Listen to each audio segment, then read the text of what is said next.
markana dhegeystayaal ku soo dhawaada barnaamijka galka baarista waxaa soo diyaariyay soo jeedinaya Haarun Macruuf.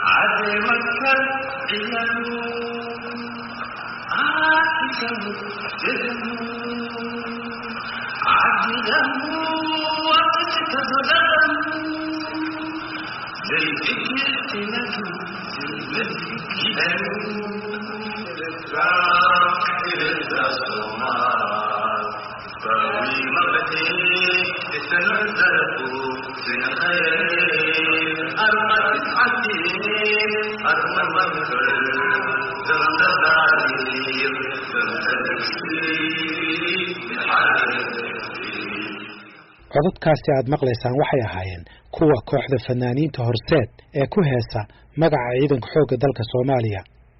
xilliga ay heestaasi qaadayeenna waxaa ku weheliyay xubno ka tirsan wafdiga Eritrea ee booqashada ku joogay magaalada Muqdisho bishii December 2018. horseed iyo xubnaha wafdiga Eritrea waxay si tijaabo ah u sii wada qaadayeen hees afka Tigranya ee looga hadlay Eritrea oo loogu talagalay in lagu soo dhaweeyo madaxweynaha Eritrea Isaias Afwerki oo markaas ku sugnaa magaalada Muqdisho. kulankii ay xilligaasi yeesheen madaxweynaha Soomaaliya Maxamed Cabdullaahi Farmaajo iyo kan Eritrea Isaias Afwerki waxaa looga hadlay qodobo ay ka mid yihiin qorshihiisa soo dhawaanshaha Geeska Afrika ee uu ololeynayay ra'iisul wasaaraha Itoobiya Abiy Ahmed iyo qodobo kale oo gobolka ku saabsan. waxaase wadahadalladu ay u badnaayeen iskaashiga labada wadan, gaar ahaan qorshe wadahadalkiisa ay bilaabeen labada hogaamiye kulankaasi ka horreeyay oo ka dhacay magaalada Asmara ee dalka Eritrea bishii September 2018. qorshahaasi waxa uu ahaa in Eritrea ciidamo u tababarto Soomaaliya. sidaasi waxaa galka baarista u sheegay laba sargaal oo toos uga warqabay qorshaha labada madaxweyne. sargaalka koobaad oo aan xilligan u shaqaynin dawladda Soomaaliya wuxuu galka baarista u sheegay in fikradda ciidamo loo tababaro Soomaaliya uu soo jeediyay madaxweyne Maxamed Cabdullaahi Farmaajo safarkii labaad ee uu ku tagay Eritrea horaantii bishii September 2018. fikraddaasi waxay sii xoogowday markii uu Soomaaliya booqashada ku yimid madaxweynaha Eritrea. waxaana sargaalka labaad oo toos ugu lug lahaa hagaajinta xiriirka Soomaaliya iyo Eritrea uu galka baarista u sheegay in madaxweynaha Eritrea kadib markii uu yimid Soomaaliya uu ka walaacay in garoonka uu ka soo degay ay ilaalinayeen ciidamo aan Soomaali ahayn. sargaal saddexaad oo ula hadlay galka baaristu waxa uu ii sheegay in madaxweynaha Eritrea uu ku yiri madaxweynaha Soomaaliya sidan kuma gaaraysid waxa aad doonaysid inaad hanatid. dhammaan saddexda sargaal ee ula hadlay galka baaristu waxay codsadeen inaan la sheegin magacooda sababtoo ah looma ogola inay ka hadlaan qorshaha tababarka ciidamada Soomaalida Eritrea oo ahaa mid qarsoodi ah. sargaalka koobaad ee ula hadlay galka baaristu waxa uu sheegay in qorshaha hore uu ahaa in ciidanka lagu tababaro gudaha Soomaaliya. si taasi loo fuliyana bishii Maarso 2019 waxaa Soomaaliya yimid wafdi ka socda dalka Eritrea oo ay ku jiraan saraakiil military iyo khubaro dhinaca tababarada ah, kuwaasi oo indhayn ku sameeyay meelo ka mid ah magaalada Muqdisho iyo nawaaxigeeda oo ay qiimeynayeen in laga dhiso xeryo ciidanka lagu tababaro. saraakiishaasi waxay booqdeen meelo ay ka mid yihiin deegaanka Ciisaley, xeebta Jaziira iyo wasaaradda gaashaandhigga Soomaaliya. waxay la kulmeen saraakiil ka tirsan laamaha amniga ee Soomaaliya. kadib muddo 3 toddobaad ah oo ay khubarada Eritrea joogeen Soomaaliya waxay ku qiimeeyeen in xeryo tababar laga dhiso goobahaas ay caqabado dhinaca amniga uga iman karaan tababarayaasha iyo khubarada Eritrea iyo ciidanka loo tababarayo laftigooda sida ay sheegeen saraakiishu. sidaas darteed waxaa tababarka la go'aamiyay inuu u wareego dhinaca Eritrea. sida ay u sheegeen galka baarista laba ka mid ah saraakiisha aan wareystay qorshaha qorista ciidanka waxaa loo xil saaray hay'adda nabad sugidda ee NISA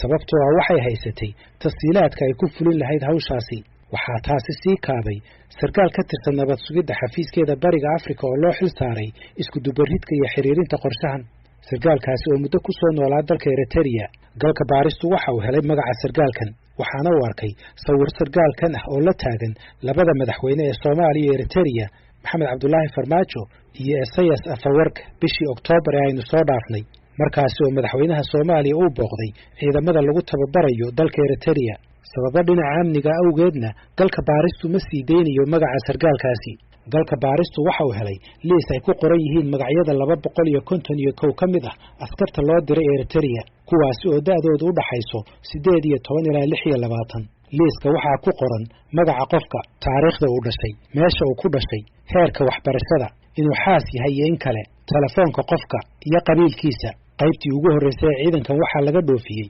garoonka diyaaradaha ee magaalada Muqdisho 19 bishii August 2019 waxaana garoonka timid oo qaaday diyaarad ku duusha magaca Eritrea oo nooceedu yahay Boeing 737 oo markiiba qaadi karta 8 kursi oo ah kuwa safka hore iyo 120 kursi oo ah kuwa dambe ama economy class. khabiir diyaaradaha ayaa u sheegay galka baarista in diyaaradaasi Boeing 737 oo sumadeedu tahay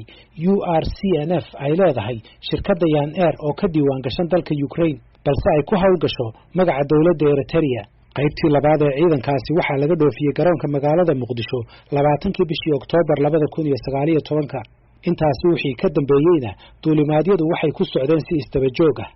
inkastoo ciidamadii ugu horeeyay loo duuliyay dalka Eritrea bishii August 2019 haddana taliyaha ciidanka xoogga dalka Soomaaliya Odawa Yuusuf Raage waxa uu bishii December 2019 oo ku beegnayd 3 bilood kadib markii la qaaday ciidankii ugu horeeyay uu u sheegay xubnaha baarlamaanka Soomaaliya inuusan ka warqabin ciidan loo qaaday Eritrea. arinta Eritrea ciidan loo qaaday anu kulli ma garanayo wasiirkuna meel kale wada ciidan ka keenay ma aysan jirin. Eritrea ciidan loo qaaday xoogga dalka Soomaaliyeed anu kulli ma ogin taas. galka baaristu waxa uu la xiriiray sareeyo guuto Odawa Yuusuf Raage si aan uga wareysano arrintan hase yeeshee kama uusan jawaabin telefoonadii aan u dirnay. qaadista ciidamadan waxaa carqalad geliyay dilaacistii cudurka coronavirus hase yeeshee bishii Juun horaanteedii wasaaradda amniga ee Soomaaliya waxay codsi kadib ka heshay saraakiisha caafimaadka 3500 oo ah qalabka degdega ah ee COVID-19 lagu baaro COVID-19 rapid test si ciidanka looga baaro coronavirus dibna loogu bilaabo duulimaadyada taasi oo hirgashay sida galka baarista u sheegay mid kamid ah saraakiishaasi. 2 kamid ah 3 sarkaal ee aan la hadlay waxay sheegeen in ciidanka Soomaaliya ee lagu tababarayo Eritrea ay tiradoodu u dhaxayso 5,000 ilaa 7,000 oo askari. sarkaalka saddexaad waxa uu xusay inay tiradaasi ka yar tahay. 2 kamid ah 3 sarkaal ee aan la hadlay oo ah sarkaalka koobaad iyo kan labaad waxay u sheegeen galka baarista in madaxweyne Maxamed Cabdullaahi Farmaajo uu booqasho ugu tagay ciidankaasi ugu yaraan hal mar. markii ugu dambeysay ee uu ciidankaasi booqdana waxay ahayd horaantii bishii Oktoobar ee sanadkii aynu soo dhaafnay markaas oo madaxweynuhu booqashadii ugu dambeysay ku tagay dalka Eritrea. dawladda Soomaaliya waxay bilihii ugu horeeyay ka aamustay inay ka hadasho qorista ciidanka iyo qaadistooda Eritrea hase yeeshee kadib markii ay soo baxeen dhawaanahan wararka sheegaya in ciidankii Soomaaliyeed ee loo qaaday dalka Eritrea la geeyay gobolka Tigray ee Itoobiya si ay uga dagaal galaan waxay dawladda Soomaaliya ka soo baxday godkii ay ku jirtay iyadoo beenisay in ciidamo Soomaali ah la geeyay gobolka Tigray. 27 bishii Janaayo ee aynu soo dhaafnay wasiirka warfaafinta Cusmaan Abuukar Dube oo ka jawaabayay su'aal ay warfidiyeenadu weydiiyeen waxa uu markii ugu horeeyay qiray in ciidamo Soomaali ah lagu tababarayo dalka Eritrea. ciidamadeena waxa lagu tababaraa dhammaan dawladaha saaxiibka ah. Eritrea kamida, Turkiga kamida, Uganda kamida, Djibouti kamida, meel walba way loo joogaa. meel walba ciidan ay loo jooga loogu tababaraa laakiin waa dawlad xumo inaan ku tiraahdo halkaas inta sii joogtay halkaas lagu tababaraa. hase yeeshee aamuska muddada dheer ayaa shaki iyo hubanti la'aan ku abuuray qaar kamid ah qoysaska dhalinyaradan loo qaaday Eritrea iyagoo ku eedeeyay dawladda inay ka gaabisay inay ka hadasho xogna ka siiso halka ay ku dambeeyeen ubadkoodu. mid kamid ah waalidiinta oo lagu magacaabo Cabdinaasir Nuur Guuleed oo wiilkiisa Maxamed oo 22 sano jir ah uu kamid ahaa ciidankii ugu horeeyay ee loo qaaday Eritrea ayaa iiga waramay sida wiilkiisu ugu safray dalka Eritrea. ciyaal kala barnaamijyo waxa yiraahdeen qadar baa dad loo qaadayaa xirada qadar buu galay meel nabad sugidda meeshaas dadka laga qoray qadar ahaan baana dadka loo qoray kabacdi waxaan ka war helay in loo dhigay ilmihii meesha liya Eritrea. muddadaas uu maqnaa marna ma kula soo hadlay hooyadiisu wuxuu la soo hadlay bishii 9aad la soo hadlay wuxuu tababarkii waa noo xirmay Eritrean joognaa saasaaban uga war helay. hadda halkee buu joogaa wiilkaagu ma hubtaa 100%? meel uu jooga hadda anu mana hubo mana ka warqabo asagu bishaasuu soo hadloo yidhi Eritrean joogaa tababar baa i xirmay inba ka dambaysa wax waran oo aan ka hayo mare qayladhaantaan dambana dad baa keenay waxay yidhaah niman oo wariyaal oo facebookyada soo dhigay waxay yidhaah niman ciidiyaalkii dagaal baa la geliyey kabacdi dad badan annagoo hadallay facebookyadan ku jirnaa waxaan nidhi dawladda codsanay in nala tuso ilmahayagii ama jawaab nala siiyo ama caddayn nala siiyo inaan dagaalka la gelin iyo meesha ay ku nool yihiin in ilmahayagii nala tusaan rabnaa. waxaa isna ka mid ah waalidiinta ka walaacsan arrintaasi Axmed Xasan Cali oo wiilkiisa Cabdicaziis oo 23 jir ah loo qaaday dalka Eritrea bishii Oktoobar 2019. aniga asaga waxaana dhex martay wuxuu yidhi aabba qadar baan u socdaa qadar baa dad loo qaadahayaa halkaana wax shaqaa iyo wax nolol midna kuma haysto shaqadaasaan gelhayaa buu yidhi. adiguna maxaa tiri? aniguna okay qalinkaan ugu duugay Eritrea inuu joogo goormaad ka warayso? 2019 bishii u dambeysay ayuu mar nala soo hadlo wuxuu yidhi Eritrea la geeyey. muxuu kuu sheegay inay ka qabtaan Eritrea? tababar baa naloo furuu yidhi xerigaan ku jirnaa ciidan baa naloo tababaraa buu yidhi. labada waalidba waxay sheegeen inay ka walaacsan yihiin wararka sheegaya in ciidankaasi loo qaaday gobolka Tigray eedayntaasi oo galka baaristu uusan si madax bannaan u xaqiijin. kasoo waalidiinta ka walaacsan in ciidanka la geeyay Eritrea ay ka dagaalameen Tigray waxa iyaguna jira waalidiin kale oo sheegay inay arrintaasi been tahay. waalidiintaasi waxaa ka mid ah Cabdirashiid Cabbaas oo wiilkiisa Axmed Daahir oo 22 jir ah ay wada hadleen bishii hore. wuxuu yidhi baabarkiisa waa noo dhammaaday wax yar baa noo haday cid maxamed fara badan oo Soomaaliya hadii lagu yidhi dagaal baa la geliyey waa been waanu isu warhaynaa intaan joogno ayaga Soomaalida waxaan ku yidhi wax dagaala miyaa laydin dhalay aniga waxaa dadka kusoo kuushay oo modelada lagu soo kulay miyaa laga sifaayey Soomaalida sida Ingiriisi joogay Eritrea dagaal bay galeen ma qaadeen meelahaas waa la laayay aniga wuxuu waxay wax dagaal loo qaaday ma jiraan dad loo hadalhayo loo qaado ma jiraan waxaa hadii qaar baa beerka lagala baxay waa been dagaal baa loo qaaday waa been markii waa noo dhammaaday waa noo jabajabo inaan kulaan sugayno. galka baaristu waxa uu sidoo kale la hadlay xaaska mid ka mid ah askarta lagu tababarayo Eritrea oo ii sheegtay inay wada hadleen sayigeeda 3 bishan Febraayo uuna u sheegay in ciidanku ay ku kala sugan yihiin 4 xero isla markaasina uusan ka warqabin ciidan la geeyay gobolka Tigray ee Itoobiya si ay uga dagaal galaan. gabadhaasi oo codsatay inaan magaceeda la sheegin waxay sidoo kale la hadashay sayigeeda 22 bishii Janaayo ee sanadkan. dhinaca kalena waxaa jira mid ka mid ah waalidiinta oo sheegay in mas'uuliyiinta dawladdu ay u sheegeen inuu geeriyooday wiilkiisa intii uu ku sugnaa dalka Eritrea. Cali Jaamac Doodi waxa uu galka baarista uga waramay sidii uu ku baxay wiilkiisa Cabdisamed iyo sababta uu u dhintay sida ay u sheegeen saraakiil ka tirsan hay'adda nabad sugidda NISA. 2020 bishii shanaad ayaa la yimid xafiiskii soo wacay wili xafiiskii ma soo wacin lambar dibadeeda soo wacay wuxuu xafiiska laga rabaa adiga inta joogtaa wuxuu yiri meesha jooga iska dhaaf xafiiska laga rabaa yaa rabaa madaxdiga sareysa ku rabtay wili xafiiskii ma aanu balad weyn joogo xafiiskii aan sidii lagu soo diray anoo yaaban oo leeyahay wiilkaaga ma dad diray wiilkaaga maxuu ma fakaday wiilkaaga kala ku dhacday xafiiska uu ta ku yiri waa kee waa NISA xafiiska NISA sirdoonka gurigii maama qadiijo oo shangaal ku yiri shangaalkii ku yilowba markaad xafiiska tagtay yaad ugu tagtood la kulantay qofkaad ugu tagtay la kulantay keebo wallahi ilmiyo hawo horta anigu madaxda Itoobiya marka arko ma arko madaxdaas lama arko laakiin ninka xukumo la leeyahay Fuad Yaasin anigu hadda sawirkiisa wijigiisa waa halka asigu ma arkin mumatalo xafiisyada ka shaqeeyo meelaha fadhiso xafiisyada joogto ilaahu ila warantay laakiin de qofkaad la kulantay magaciisa miyaanad weydiin iyo wuxuu yahay wuxuu sheegaa arrintii waxaan ahay wuxuu anaa ku wacay anugaaga ma taqaanaa oo iga bilaabo war meeshii aan iska baran lahayn asiga aan weydiin lahay eriisa anugaygu iga bilaabaybo anugayga marka 12 maalmood aan sugay arrintiisa markii la sheegay xal lagu sheegi doonaa habeen 3 saac la wacay mugaa meeshii tagaynay oo sawiradan sawirkaan ma taqaanaa wari sawirkaan waa aqaanaa ya muxuu ana dhalay waa magaciisa Cabdisamed Cali Jaamac Alida maxaa dhacay waxaa ku dhacay ninkaan waa dhiftay wuli marka ninkii fadhiyay baashi iyo waxa xafiiska jooga magacyadooda iyo markaasaa iigu dambaysa moraal oo dhan maskaxdayda dhan wuxuu u dhintay ma kuu sheegay maya tababarkoo ku dhintay ninkaan waaya meydkii iskayaan yiri meydkii ma aynay dhin waa soo joognay kabacdina maxaa dhacay kadib marka diyaa isku ogeen xilligii aan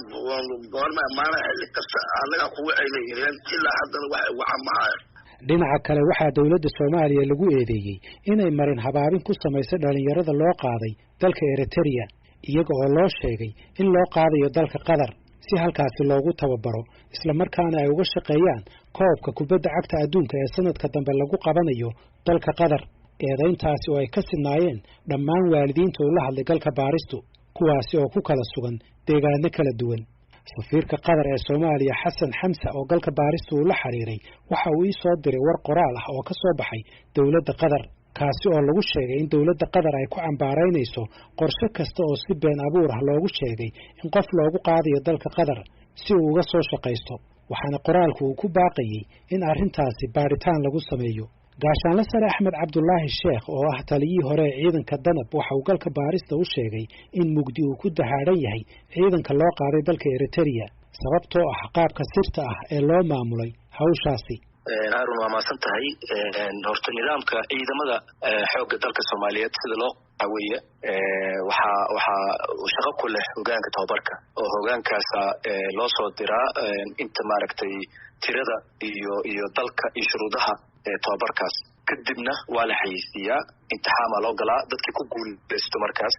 waxay galaan markaas qaybta dambe oo ah caafimaadka iyo shuruudaha inay buuxiyaan markaas maaragtay kadib loo qaadaa mana arag aniga hadda ka hor ciidan tababar loo qaaday oo loo shicin meesha aadayaan xiriirkoodana la waayay dabcan dadka waxa weeye askariga markuu yahay qoysku ku xiran yahay qoys uu leeyahay waalidiin uu leeyahay waana qasab waana waxa weeye waa shuruud in maaragtay la xiriiri karaan waayahay marka sida aad la socoto bariyihii ugu dambeeyey toddobaadyadii ugu dambeeyey waxaa aada loo hadal hayay ciidankan la geeyey Eritrea sideed u aragtaa in ciidankan la geeyo Eritrea lagu tababaro iyo qaabka wax u dhaceen haddii aad ka waraysid horto ciidanka la geeyey Eritrea aniga waxaan hubaa inaysan ahayn ciidan hoostoga ciidanka xoogga dalka Soomaaliyeed waayo sidaan kuu sheegay su-aashaadii hore waxay leedahay qaab iyo nidaam oo ciidanka xoogga dalka Soomaaliyeed lagu qaato askarta tababarka aadaya marka nidaamkaasna looma marin oo sida ugu warqaba kolle maaragtay ciidankaas in loo sheegay in markii hore Qatar la geenayo sidaasna ay ku qorteen kadibna Eritrea la geeyey marka kadibna xagga markii la geeyey warkooda la waayay marka ciidankaas maba ahan ciidan xoogga dalka Soomaaliyeed ka tirsan ciidan booliisna ma ahan marka ciidan kale de waxa weeye sida la sheegay ciidan hoostago nabad sugidana shuruucdooda iyo sharciga u yaal ma garanayo laakiin dabcan maadaama ay ka shaqeeyaan waxyaalaha xasaasi waxa laga yaabaa xogta inay saas ku qarinayeen laakiin waxaa ficneed hadiiba maaragtay ciidan tababar loo geeyey in loo fasaxo inay waalidiintooda iyo qoyskooda iyo ay la xiriiri karaan haddee caafimaad qabaan inay maaragtay loo fasaxo tan hadda ma dhici lahayn oo wararkan la sheegayo maaragtay xagee ka baxeen iyo warkooda lama haayo iyo waalidiin oo maaragtay ciyaalkooda iyo wiilashooda la marka taasna ma dhici lahayn haddii markii hore wadax furnaan ay jiri lahayd maxaa kaaga baxay wararka sheegaya in ciidankan ay ka dagaalgaleen Tigray walaal de aniga horto su-aashaas adagta in laga jawaabo sababta waxaan ka ogahay ma ahan laakiin markii horeba wada sifo sharci ma aaminsan in loo maray qoritaanka ciidankan qarsoodi iyo daxfurnaan la-aan badan baa i muuqato marka waxaan kale la sheegayana hadday run tahayna de waxa weye waaba dembi oo maaragtay wasaaradahana ka warhaynin baarlamaankana ka warhaynin waaba arrin kale haddii aysan dhicinna de oo khalad ee tahayba in maaragtay hadda la dhaho ciidan baa ka dagaalamay oo warkana been ay tahay waxa weeye markii horeba daxfurnaanshaha hadday jiri lahayd wararkan ah oo la sheegay hadda ciidan Soomaaliyeed oo ka dagaalamay dagaal oo ka baxsan Soomaaliya oo maaragtay waalidiintana ka warhaynin baarlamaankana ka warhaynin oo dad kooban ay ku eg tahay oo ku maaragtay hawshan waxa weeye ma dhici lahayn markii horeba daxfurnaa hadday jiri lahayd galka baaristu waxa uu la xiriiray mas'uuliyiinta wasaarado kala duwan oo ka tirsan dawladda Soomaaliya kuwaasi oo aan ka soo jawaabin codsigeenna. waxaa kaloo galka baaristu uu la xiriiray sargaalka ka tirsan hay-adda niise ee qaabilsan iskudubaridka tababarka ciidanka Soomaaliya ee dalka Eritrea, kaasi oo isna aan ka jawaabin telefoonkii aan u diray,